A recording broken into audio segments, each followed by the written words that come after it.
Assalamualaikum warahmatullahi wabarakatuh.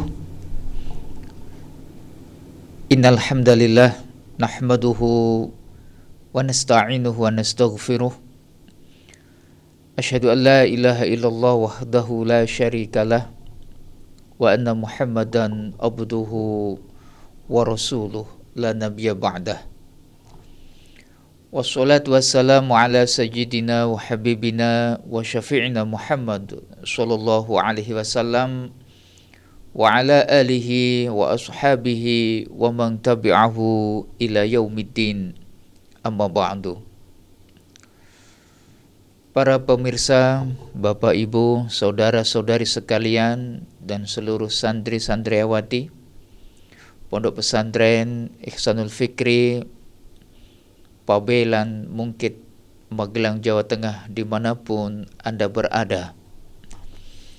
Teriring doa, semoga Anda semuanya khususnya selalu dalam limpahan rahmat dan ridho Allah, selalu diberi kesehatan lahir dan batin, serta kebahagiaan dunia hingga ukhrawi nanti. Amin, Allahumma amin. Hanya berkat rahmat Allah lah pada pagi hari ini kita bisa berjumpa kembali untuk sama-sama thalabul ilmi yang dibingkai watawassaw bil haqqi watawassaw bis sabr, agar kita semuanya pantas untuk menjadi orang-orang yang beruntung, bukan orang yang buntung. Karena antara untung dan buntung itu dekat sekali. Karena banyak orang yang merasa dirinya untung tetapi pada hakikatnya buntung, dan banyak orang yang merasa rugi atau buntung tapi dengan keimanan, kesabaran, dan keikhlasan akhirnya dia happy ending, untung. Kita semuanya berharap dalam kondisi yang serba terbatas, dalam suasana yang mungkin belum sesuai dengan apa yang kita inginkan, hanya kepada Allah Jalla Jalaluh. Fanatawakkal Allah. Kita pasrahkan segala ikhtiar yang telah kita lakukan. Kita sandarkan kepada Allah atas segala usaha yang telah kita jalankan. Salawat dan salam semoga selalu terhaturkan kepada junjungan Nabi Agung Muhammad sallallahu alaihi wasallam. Barang siapa yang istiqomah mudawamah membaca solawat kepada baginda Nabi Muhammad, Allahumma sholli ala Sayyidina Muhammad, yakinlah pasti akan mendapatkan syafaat besok di hari kiamat. Dan setelah itu pasti siapa yang mendapatkan syafaat dari Kanjeng Nabi Muhammad tentu pantas mendapatkan rahmat dari Allah yang Maha Rahmat. Para pemirsa, Bapak Ibu, saudara-saudari sekalian yang dirahmati oleh Allah Subhanahu wa taala. Allah menyatakan di dalam kitab sucinya bahwa salah satu sebab utama yang membantu menguatkan iman para sahabat Nabi adalah kedekatan mereka kepada Rasulullah Sallallahu Alaihi Wasallam, atau keberadaan Rasulullah di tengah-tengah mereka. Mereka tidak mau menjauh dari Rasulullah. Karena apa? Karena mereka tahu bahwa sumber ketenangan berada di dekat dengan Rasulullah. Kita tahu berapa banyak sahabat Nabi yang termasuk dalam kategori Ahlus Suffah. Mereka lebih suka tinggal di Masjid Nabawi bersama dengan Rasulullah. Bahkan Abu Hurairah sendiri ingin selalu berdekat dengan Rasulullah karena di situ ia mendapatkan ketenangan, kebahagiaan yang tidak didapatkan di tempat yang lainnya atau bersama dengan orang selain baginda Nabi Muhammad. Hal ini diabadikan oleh Allah di dalam kitab sucinya surat Ali Imran. Kalau tidak salah ayat 100 atau 101. Wa kaifa takfuruna wa antum tutla alaikum ayatullah wa fikum rasuluhu. Bagaimana mungkin engkau menjadi orang yang kafir, baik kafir masalah keimanan akidah atau kafir kufur nikmat, sedangkan wa antum tutla alaikum ayatullah, sedangkan Allah membacakan ayat-ayat Allah dibacakan di antara kalian. Wa fikum Rasulullah, dan di tengah-tengah kalian ada baginda Nabi Muhammad sallallahu alaihi wasallam. Karena dekat dengan Rasulullah, karena ayat-ayat Al-Quran selalu dikumandangkan, selalu diperdengarkan, selalu dibaca oleh mereka-mereka para sahabat Nabi, akhir ayat ditegaskan, wa may ya'tasim billah, barang siapa yang berpegang teguh kepada Allah, faqad hudiya ila siratil mustaqim, maka orang tersebut telah ditunjukkan kepada jalan kebenaran, pada jalan yang lurus, pada jalan yang benar-benar akan menghantarkan pada kebahagiaan yang hakiki, fid dunya hasanah wa fil akhirati hasanah. Maka dengan keberadaan bersama dengan Rasulullah, kita bisa melihat dalam sirah nabawiyah, mereka lebih suka untuk mati membela agama Allah, membela Rasulullah, daripada hidup tapi kering dari sebuah perjuangan dan pengorbanan untuk agama Allah. Setelah ayat ini, ya ayyuhalladzina amanu taqullaha haqqa tuqatih, wahai orang-orang yang beriman, bertakwalah engkau kepada Allah dengan sebenar-benarnya takwa. Wala tamutunna illa wa antum muslimun, dan jangan sekali-kali engkau mati. Bagaimana mungkin mereka mati kalau tidak dalam keadaan muslim, dalam keadaan mukmin? Wala tamutunna illa wa antum muslimun. Masya Allah. Allah juga di dalam surat At-Taubah ayat 119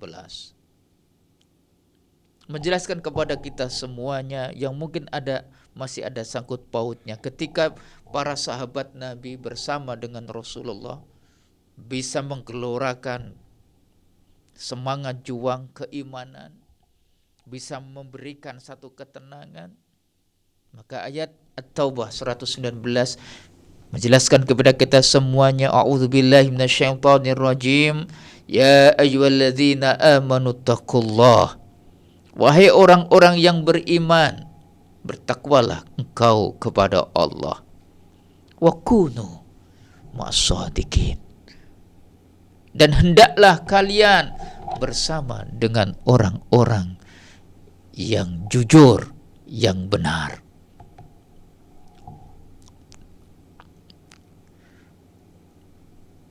Bersama dengan orang yang soleh, bersama dengan orang yang mengedepankan kejujurannya meskipun tidak enak.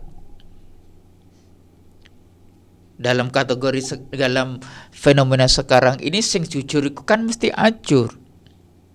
Zaman iki zaman edan, sing ora edan ora keduman. Jadi kalau pengen keduman, edan. Sing jujur malah ajur, sing ora jujur malah makmur. Ini zaman sekarang. Sing apik ditampik tampik, sing Allah dipuja-puja. Lihat, mereka yang tidak pada ahlinya, tidak pada bidangnya, diangkat-angkat. Tapi orang-orang yang baik disikat, difitnah.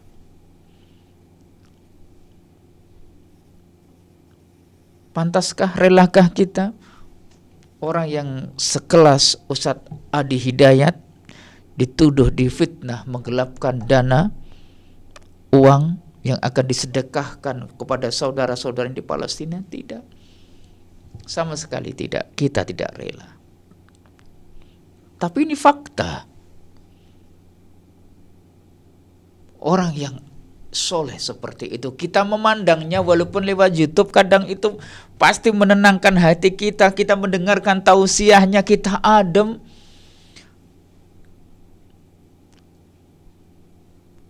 Kita bersama dalam majelis beliau, majelis para ulama, Ustadz Adi Hidayat, Buya Yahya, Ustadz Abdul Somad, Gus Baha, dan ulama-ulama yang ukhrawi itu. Kita belum menyampaikan keluh kesah kita, masalah kita, tapi dengan mendengarkan kajian pengajiannya, seolah-olah beliau telah memberikan solusi atas permasalahan kita. Wa kunu ma'as-shadiqin. Mereka lah yang patut untuk kita bersamainya. Artinya dalam masa sekarang ini, awas, wahai anak-anakku semuanya, kau bersama dengan teman yang lebih akrab daripada saudaramu atau orang tuamu. Selalu berada dimanapun kau berada. Selalu ada. Bahkan ketika ia lupa untuk dibawa kelimpungan, bingung. Apa itu dia? Teman HP. Tapi di situ engkau bisa mengaksesnya untuk membukanya bersama dengan orang-orang yang soleh, bersama dengan orang-orang yang jujur. Tapi kalau tidak ada keimanan, maka setiap hari kau akan disandingkan dengan mereka-mereka yang hanya untuk mengumbar nafsu binatangnya, nafsu syahwatnya, hanya sukaria untuk menyebarkan hoax dan fitnah-fitnah belaka. Masalul jalisis soleh kamasali sahibil miski. Ini kata baginda Nabi Muhammad SAW. Perumpamaan orang yang berteman dengan orang yang soleh seperti mendekat atau berada di dekat orang penjual minyak wangi. Pasti kena keharumannya. Maka Ibnu Hajar Al-Asqalani, beliau mengatakan bahwa hadis ini menunjukkan larangan berteman dengan orang-orang yang dapat merusak agama maupun dunia kita. Dan hadis ini juga mendorong agar kita bergaul hanya dengan orang-orang yang memberikan manfaat. Di Magelang ada sebuah rumah sakit RSC, tapi fenomena sekarang yang ke situ tidak hanya orang-orang yang gila, tapi anak-anak kita yang masih sekolah level SD, level SMP ke sana. Karena apa? Hang itu otaknya. Karena selalu bersama dengan tontonan, dengan game-game dan lain sebagainya. Padahal di situ kita tinggal pilih, sama-sama menghabiskan pulsa, tapi untuk manfaatkah atau untuk madaratkah? Untuk bernilai ukhrawi ataukah bernilai nerakawi? Maka lalu bagaimana cara kita agar kita tetap istiqomah, konsisten dalam kebaikan? Lagi-lagi, carilah lingkungan yang baik. Carilah teman yang baik. Kalau kita sudah bisa mendapatkan lingkungan yang baik, teman yang baik, dan kita bisa menggunakan teman yang paling dekat dengan kita, yaitu HP, kita konsisten dalam kebaikan, yaitu untuk mendengarkan tausiah-tausiahnya para ulama soleh, ulama yang ukhrawi. Kita mempunyai satu grup yang saling mengingatkan untuk selesai one day one juz atau satu hari menghafalkan satu hadis, maka kita akan sendirinya menjadi pribadi-pribadi yang dirindu. Maka salah satu solusi pada zaman sekarang, khususnya anak-anak muda, santri-santriwati, dan terkhusus lagi adalah para siswa-siswi Ihsanul Fikri, memang kalian tidak bisa dilepaskan oleh HP. Karena itu adalah salah satu sekarang fasilitas belajar. Nggak punya itu nggak bisa belajar, dan orang tua tidak bisa berbuat apa-apa. Tapi jangan sampai kita menjadi impas negatif, menjadi dampak kemodernan yang akan berdampak pada kesengsaraan dunia dan ukhrawi. Para ulama memberikan pesan kepada kita semuanya agar kita bisa menjaga kebaikan yang ada diri kita, kita bisa menjadi pribadi-pribadi yang dirindu, pribadi yang bisa menebar kebaikan, adalah memang salah satunya saat ini adalah dekat dengan orang-orang baik, bersama dengan para ulama, para kiai. Kalau perlu agar kita bisa memandang dan ingat kebaikan, beli fotonya habaib, fotonya habib, fotonya kiai, pasang itu di kamar kita, kamar Anda. Tapi saat sekarang anak-anak muda gengsi untuk memasang foto-foto ulama-ulama karismatik. Yang dipasang hanya siapa? Ronaldo, Messi, pemain-pemain bola itu, atau artis-artis keren, bahkan kadang ada yang ya membuka aurat, yang merangsang pandangan kayak begitu. Maka padahal ada sebuah ungkapan ulama, yaitu beliau adalah Al-Fudail bin Iyad, mengatakan nazrul mu'min ilal mu'min yajlul qalbah. Jadi memandang wajahnya orang kiai atau ulama atau habaib yang sudah tidak dilakukan lagi kealimannya, keukhrawiannya, itu bisa mengkilapkan hati, menjernihkan hati. Padahal memandang saja nazrul mu'min ilal mu'min, teduh, enak gitu. Dan salah satu ciri ulama ukhrawi itu melihat wajahnya saja, meskipun kita tidak kenal, itu bisa mengingatkan kita kepada sebuah kebaikan, mengingatkan kita pada Allah, mengingatkan kita pada akhirat.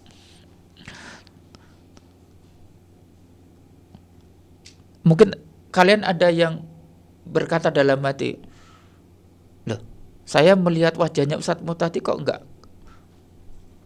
ingat akhirat ya? Ingat apa kalian? Ingat dihukum ya, atau dimarahi di kelasnya? Ya, saya kan bukan ulama. Dan lihat kita, coba kita. Jadi kalau kita melihat wajah seseorang yang malah bisa meletupkan nafsu birahi kita, awas, itu adalah kebalikan. Ya. Ayul ikhwah wal uhad, ayul aba wal ummahat, aina ma kuntum, yang dirahmati oleh Allah Subhanahu wa taala. Ya. Dan pada para ulama dulu, ketika hatinya gelisah, ia punya problem satu masalah yang belum terurai, Seperti yang disampaikan oleh Imam Ja'far bin Sulaiman mengatakan, jika hati ini ternoda maka kami segera menuju kepada Muhammad bin Wasi', yaitu kepada seorang alim, kepada gurunya. Berjumpa dengan seolah-olah langsung hilang itu masalahnya. Begitu pun disampaikan oleh Abdullah bin Mubarak, Syekh Abdullah bin Mubarak. Jika kami memandang Fudail bin Iyad, kami akan semakin sedih dan merasa diri ini penuh kekurangan. Karena apa? Melihat, ya Allah, beliaunya sudah tua tetapi semangatnya dalam beribadah mengalahkan kami. Beliau hidup dalam kesederhanaan tapi selalu bersyukur. Beliau selalu bersyukur meskipun dalam kekurangan, tersenyum meskipun dalam kepahitan. Ya, itu yang kita dapatkan ketika kita bersama dengan orang-orang soleh, kita memandang. Maka solusi ketika anak-anakku semuanya susah, gundah gulana dan lain sebagainya, tuh tonton, dengerin, tinggal klik saja tausiah-tausiahnya, pengajian-pengajiannya para ulama-ulama. Banyak sekali habaib-habaib yang bisa menenangkan hati kita, yang bisa mendekatkan hati kita kepada Allah, yang mengingatkan kita kepada nikmatnya surgawi dan betapa pedihnya tersiksanya di dalam api neraka, sehingga keimanan ketakwaan ini bisa terjaga. Imam Ibnu Qayyim rahimahullah mengisahkan, beliau ini adalah muridnya Imam Ibnu Taimiyah, salah satu muridnya Imam Ibnu Taimiyah, yaitu Ibnu Qayyim. Ibnu Qayyim mengisahkan, kami, yaitu murid-muridnya Imam Ibnu Taimiyah, jika kami ditimpa perasaan gundah gulana, galau lah, atau muncul dalam diri kami prasangka-prasangka buruk, atau ketika kami terlibat permasalahan sempit dalam menjalani hidup ini, maka kami segera datang ke rumahnya Imam Ibnu Taimiyah untuk meminta nasihat. Maka dengan hanya memandang wajah beliau saja, mendengarkan nasihatnya, padahal belum disampaikan permasalahannya itu, maka kegundahan hati yang dirasakan oleh Imam Ibnu Qayyim hilang, sehingga hatinya merasa lapang, tegar, yakin, tenang, ikhlas, bersyukur. Allahu Akbar walillahil hamd. Beda dengan kita toh, kalau lagi galau kemana? Galau ke pantai Lihat apa? Orang yang berlari malah kepengen lihat orang pacaran, tambah galau, orang laku-laku. Gusti kapan iso koyo ngono? Lah ape entuk mencari solusi kok malah entuk permasalahan lagi. Nasib. Lagi galau ke Artos, ke Gardena, malah sakit hati. Apa? Ana pakaian anyar, sepatu jinjit tengah. Aduh, ada model anyar, orang ada duit dan lain sebagainya, loro hati malah. Solusi sebagaimana yang dilakukan oleh para ulama-ulama salafus soleh, bertamu, berkunjung, bersilaturahmi kepada guru-gurunya yang alim, kepada ulama-ulama yang arif billah. Dan itulah pentingnya bergaul dengan orang-orang soleh, agar kesolehan yang ada pada diri kita ini terjaga. Dan kesolehan ini menjadi soleh, menjadi muslih, artinya muslih bermanfaat bagi orang lain. Keberadaan kita dirindu, ketiadaan kita dirindu, dan kita menjadi seseorang yang menjadi bagian dari solusi atau kebahagiaan bagi orang lain.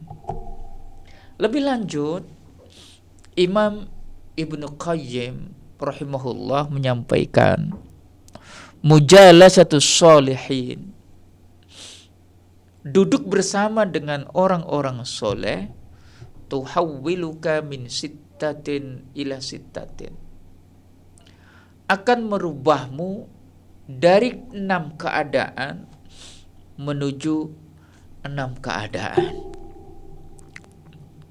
Apa itu?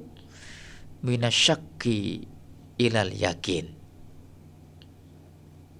Dari keraguan menuju sebuah keyakinan. Kadang-kadang kita dalam menjalani kehidupan ini penuh dengan keraguan-raguan.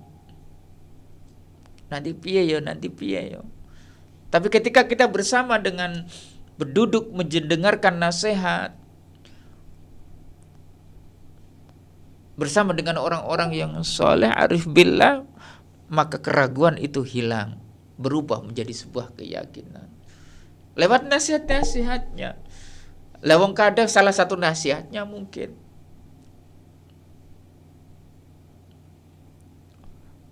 seorang nelayan yang di rumahnya tidak apa-apa, sedangkan di situ punya anak 3, anak 4 yang masih kecil-kecil, butuh makan, butuh biaya sekolah. Dia hanya bermodalkan apa? Jolo kok, sama seser. Kemudian baterai di atasnya itu. Dia memiliki keyakinan. Keyakinan apakah itu? Keyakinan bahwa rezeki manusia sudah ditetapkan oleh Allah. Dia yakin dengan firman Allah, wa ma min dabbatin fil ardi illa 'alallahi rizquha. Tidak ada binatang yang melata sekalipun kecuali Allah telah menetapkan rezekinya. Itu binatang, apalagi dengan saya seorang hamba, seorang manusia yang makhluk Allah yang paling terindah di antara makhluk-makhluk yang lainnya. Dia yakin dan pulang-pulang lihat. Apakah wadahnya kosong dari ikan? Tidak. Cukup untuk membiayai dan memenuhi nafkah keluarganya. Allah tahu kebutuhannya. Jangankan manusia, burung pun yang tak memiliki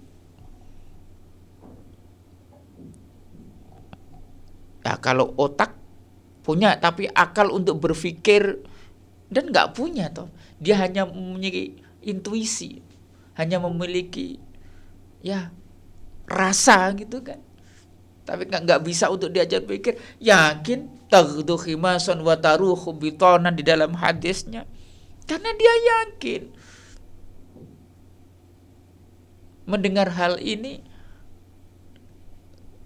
minasyakki ilal yakin, pertama dari keraguan, bersama dengan orang soleh, bersama dengan ulama yang arif billah, tambah keyakinan kita, hilang keraguan-raguan. Al yakinu la yuzalu bisyak. Setelah keyakinan, maka tidak akan mungkin dihilangkan oleh sebuah keraguan. Setelah itu, semakin mantap berjalan. Selagi dalam kebenaran, lakukan. Pantang mundur ke belakang.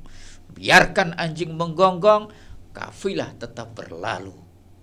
Wa may ya'tasim billah faqad hudiya ila siratil mustaqim. Barang siapa yang berpegang teguh kepada tali-tali Allah, menjalankan perintah-perintahnya sesuai dengan kapasitas dan kemampuan, maka Allah yang akan menjamin kehidupannya. Intang surullah yang surkum. Tolonglah agama Allah, maka Allah akan menolongmu.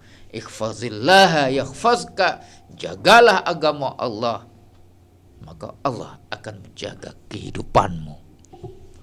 Yang kedua, wa minar riya ilal ikhlas. Bersama dengan orang soleh, bersama dengan alim ulama yang arif billah, akan menghilangkan riya yang ada pada diri kita, sifat ujub yang ada pada diri kita, sifat sakit hati kita, penyakit-penyakit hati kita akan hilang. Sehingga kita bisa beribadah secara benar. Karena seberapapun besar ibadah kita, tapi kalau tidak dilandasi dengan iman dan keikhlasan, bak seperti debu yang berterbangan, tak bernilai. Mukhlisina lahuddina, kita diminta oleh Allah, wa ma umirtu illa liya'budullaha mukhlisin, hanya berikhlas kepadanya, beribadah hanya untuk Allah. Inna sholati wa nusuki wa mahyaya. Makanya rata-rata orang yang dekat dengan alim, dengan para kiai, para ulama, para habaib, itu kehidupannya tenang. Apakah nggak gelisah? Gelisah sama, tetapi tampak tenang meski dalam kegelisahan. Ia selalu bersyukur meski dalam kekurangan. Itu hebatnya. Yang ketiga, wa minal ghaflati ila zikri, dari kelalaian menuju kepada apa? Kepada ingat kepada Allah.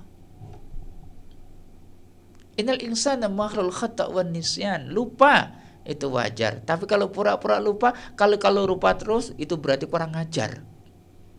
Maka dekat dengan para ulama, dengan orang-orang soleh, kita selalu diingatkan, fadzakir fa inna dzikra tanfa'ul lil mu'minin.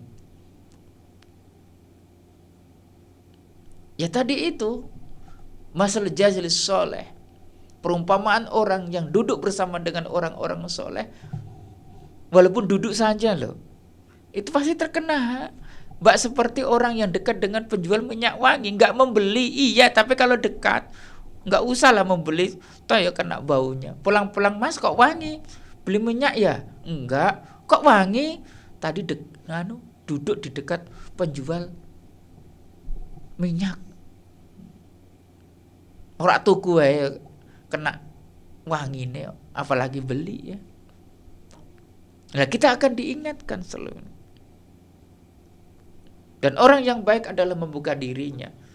Dan orang yang baik adalah ketika diingatkan ia menerimanya.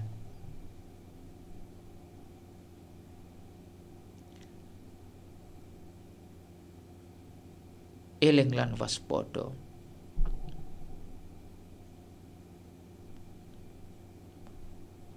Wong bodoh kalah ambek wong pinter kalah ambek wong bejo, tapi bejo-bejo ning jaman saiki wong kang padha iling-iling maring zat kang beparing kanthi zikir lan mikir. Kita bisa zikir lan mikir apabila kita diingatkan, kita bersama dengan orang yang selalu zikir. Yang keempat, wa minar rughbah fid dunya ila rughbah fil akhirah. Dari kecondongan atau dari cinta yang terlalu gila terhadap dunia bersama dengan orang soleh, maka bisa membawa kita mengubah yang rughbah, cinta terlalu dunia, mendewakan dunia, berubah menjadi cinta kepada akhirat. Ustaz, lalu bagaimana saya bisa bersama dengan orang soleh? Keterbatasan saya malu, saya nggak punya koneksi, saya jauh. Sekarang untuk dekat dengan para ulama soleh, para alim ulama, tidak harus kita berada di rumahnya. Duduk saja di rumah Anda, tinggal pencet saja pengajian Ustadz Adi Hidayat, pengajian Ustadz Abdul Somad, pengajian Buya Yahya, pengajian Gus Baha, dan lain sebagainya. Itu berarti Anda berada pada majelis taklim, Anda berada pada taman-taman syurgawi. Dengarkan saja, pasti manggut-manggut enak. Wah, ngetake pulsa, ilmu itu memang mahal, surga itu memang mahal.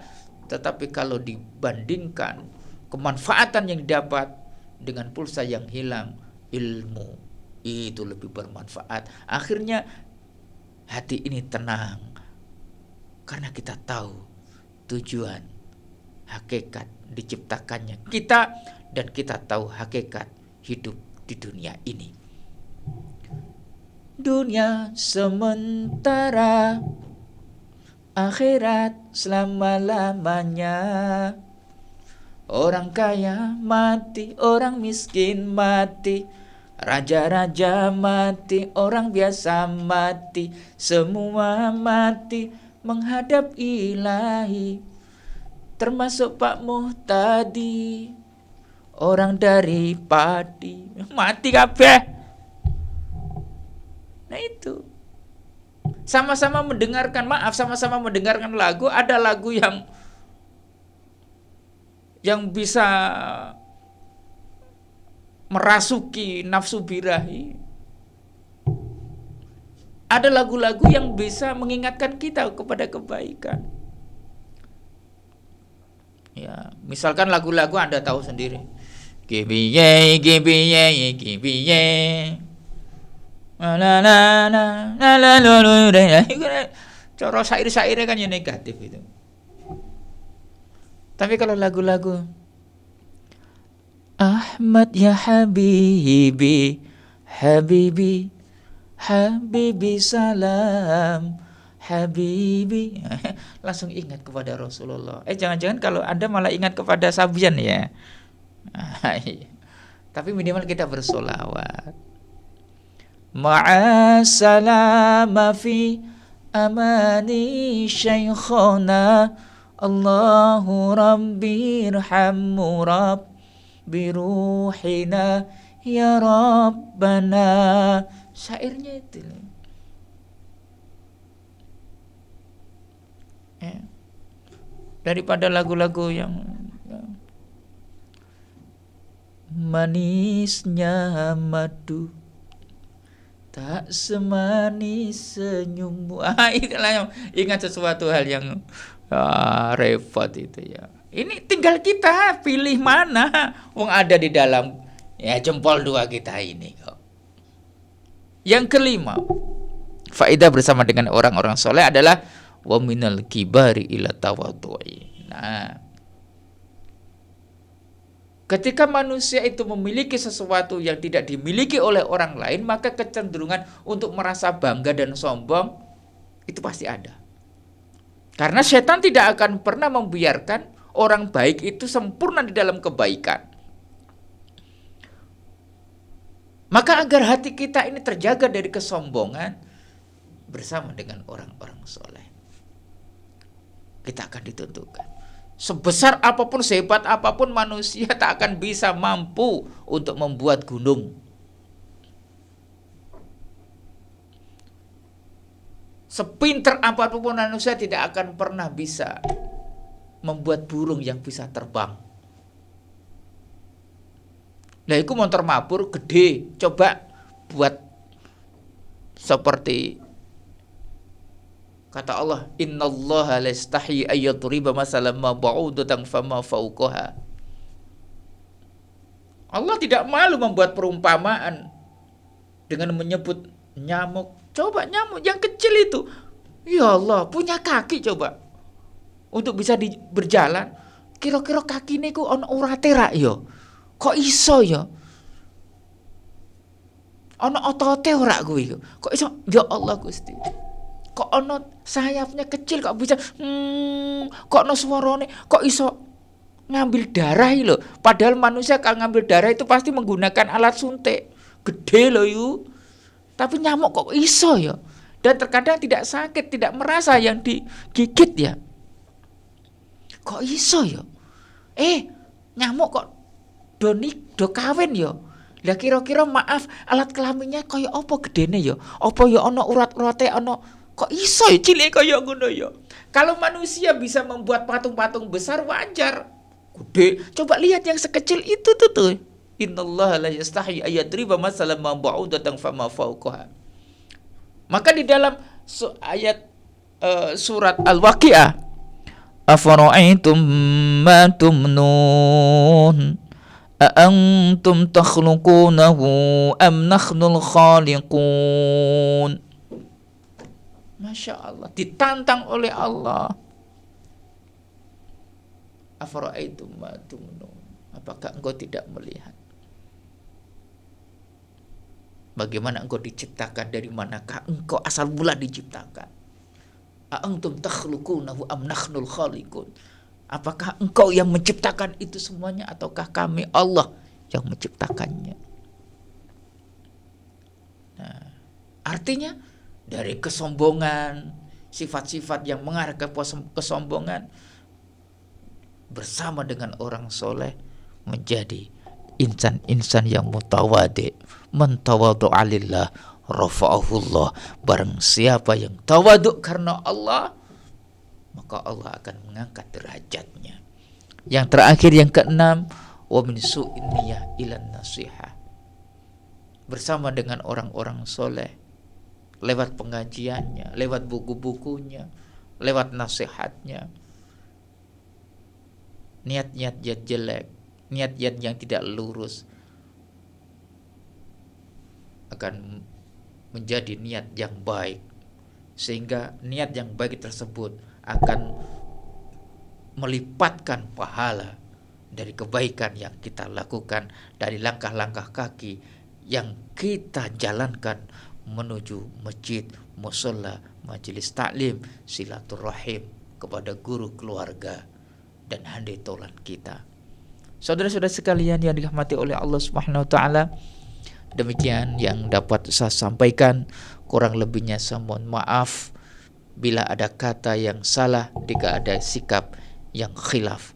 Semoga sesuatu yang sedikit ini minimal bisa mengingatkan pada diri saya pribadi untuk selalu menjaga kebaikan-kebaikan di bulan Ramadan atau bulan yang setelah Ramadan, sehingga kita bisa menjadi pribadi dan yang dirindu. Al-afu minkum, hadanallahu wa iyyakum. Wassalamualaikum warahmatullahi wabarakatuh.